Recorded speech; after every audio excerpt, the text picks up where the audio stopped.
Though it is so easy to get caught up in the whirlwind of life, and regardless if there's so much going on or not enough going on, what I think is imperative that we all do is get out of our head. Get out of your head. Because the moment that you get out of your head is also the moment that you realize where you truly are. A lot of us are living in this fictitious world that we are imagining, but we're not where our feet are.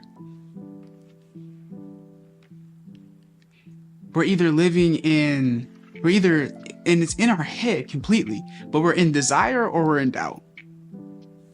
We're living in this desire of everything could possibly go in the way that I want it to go, or we're living in doubt where everything can't go the way I would need it to go.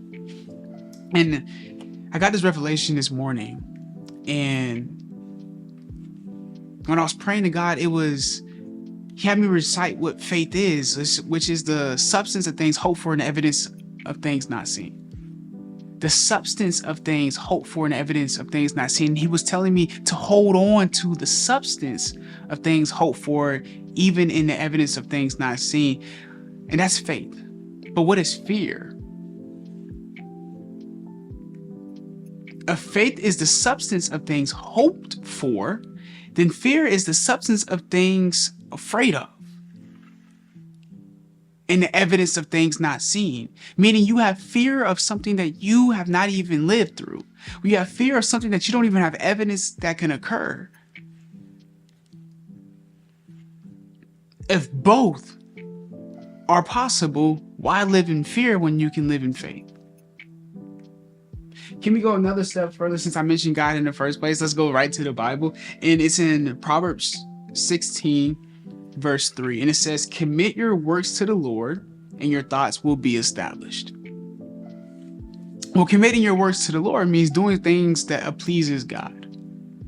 Doing things that if God was to look down and see that you're doing them, that you're answering his upward call. Now that's a whole different thing, but it's really not that difficult, I promise you. It's just doing the things that you know God has called you to do, which typically operates in the gift that he's given you, which is probably leading you down to a path of uncomfortability, which will need to rely on him to do the thing. It's typically that thing that it burns inside of you that you can't get away from, even though you've been trying to avoid it or procrastinate against it, it will not alleviate. It's because God has given it to you, and what God gives sustains, and what the world tries to provide subsides. So you probably had many ideas that you have just let go and subsided because you know that it really wasn't anything that God called you toward. It was just what the new flashy, desirable thing to do was. But then that God has called for you, that's the thing where it's like, man, I gotta do this. But chances are you're living in doubt. Chances are you're operating in fear and not faith. Okay, that's the first part. The other part is, and your thoughts will be established. Commit your works to the Lord, which means to dedicate, commit, right? A deeper understanding of commit means to dedicate, to entrust, and to surrender. Your works to the Lord, and your thoughts will be established. Established means he will provide clarity in it. And when you align your efforts with God's will, there's nothing that cannot be done. There is nothing that you can't ask him for and it won't be given to you when it's in alignment with his will for you. Another way of this is once you get out of your head, right? First, get out of your head. But getting out of your head allows you to be present, and present unlocks purpose. Your presence unlocks purpose when you're where your feet are. When you're living and operating where your feet are, it unlocks purpose.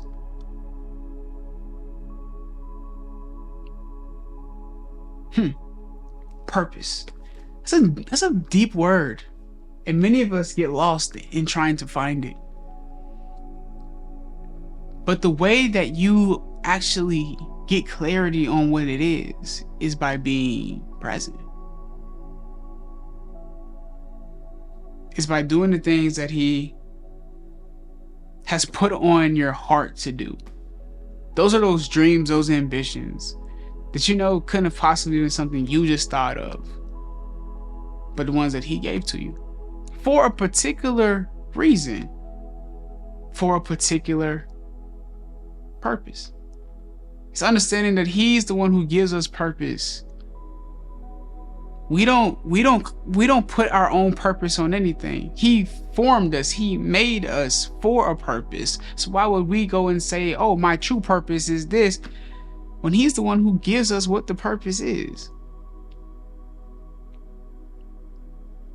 But in a sense of clarity, for conversational sake,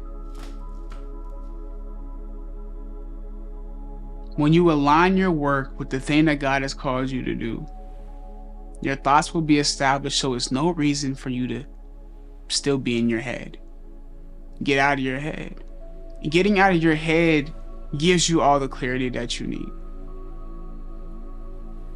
Many of us think a lot, but not many of us use thought.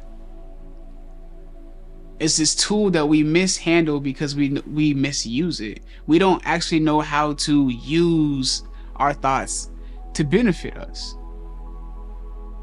And because of this, it actually becomes a detriment to you. It becomes an overused tool, and then we become and start classifying and claiming the identity of being an overthinker. Well, no. You just need to know how to turn it off. And the way that you turn it off is to meditate.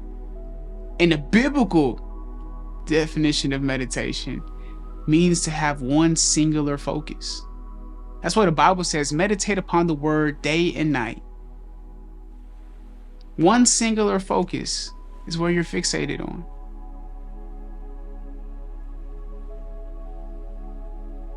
One singular thought. And let the Lord establish it. I know I can say all these different ways of putting it, but in the simple way of just as believers,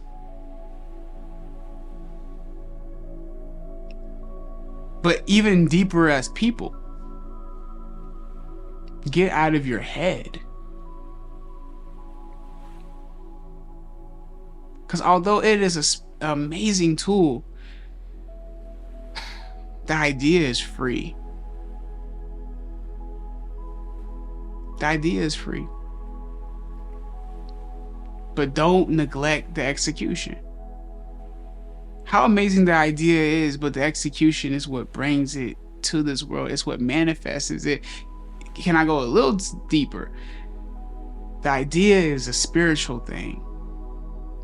But the spiritual idea must still be manifested in the physical realm.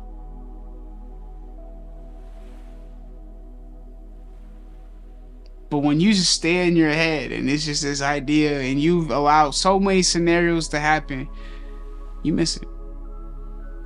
You miss it. And I don't want to say any more because I don't want you to overthink this process. I just want you to get out of your head. I just want you to get out of there because most people are only falling into two categories. Either in faith or you're in fear. And the people that are operating in faith, those are typically the people who are doing the things that you admire. Those are typically the people who are doing the things that inspire. Those are typically the people who do the things that motivate. Those are typically the people who are at higher levels. And you're like, how can I be that? How can I get there? You don't have to worry about trying to get there or try to be them. You have your own thing. You have your own purpose. You just got to get out of your head. Because the moment you get out of your head, I even got it right here just so I wouldn't forget it when I told you. Because once you get out of your head, you realize where you truly are. Most of us have been lost in the sauce, caught up in our mainframe. When it's time to actually start applying the things, the ideas, start implementing these things into action. Eric Thomas says that the idea is praise, but execution is worship. The idea is praise, but execution is worship. And when it comes to biblically, and I feel like that can low-key just be an extracted idea from the Bible. When you think about it, the idea of Jesus being the Messiah is praised. So he gets followers. It's praised. But him taking the cross and then resurrecting and walking the earth again and then ascending back into heaven is why we worship him today.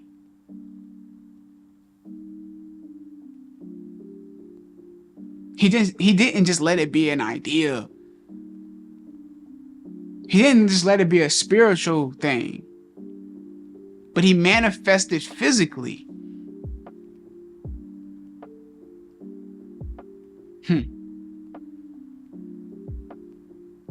Listen, y'all, it is a God did it year. And I got a lot of things going on. It's my birthday today, and then I get married on Sunday. I have a lot of things going on, but I would be remiss if I didn't make this video, if I didn't tell you to make sure you don't miss everything that God has for you this year, which is just a catalyst for the rest of your life, because you're too stuck in your head. So get out. Get out of your head, get out of your way so God can make one for you. I love you.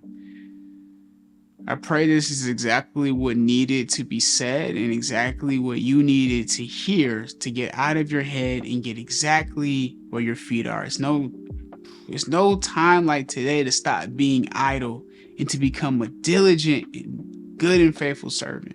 I love you. I'll see you tomorrow. Peace.